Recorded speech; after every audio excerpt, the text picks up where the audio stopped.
The number of times I've done inquests in which the death has arisen because an officer has decided, possibly on the spur of the moment, even though they've been trained not to do it, they use a headlock or a neck lock. It's such a common thing, you see it in playgrounds. Kids do it to each other.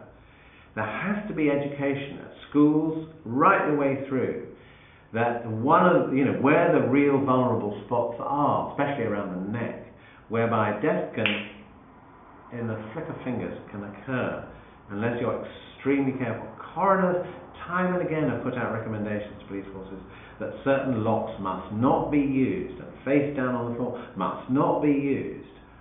If we know that neck locks and prone restraint have a high potential for fatality, it's in breach of the article. It's in breach of the article then. Absolutely. If they proactively and intentionally use those techniques within a restraint program, knowing the risks, and someone dies, we've got a potential violation. Yes.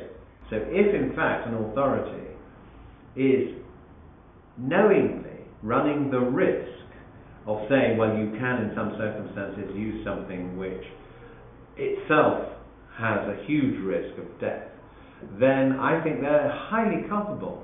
And I think if you have any technique which runs a risk of killing, and I think once there's a risk, then that method has to be, as it were, outlawed. It should not be used.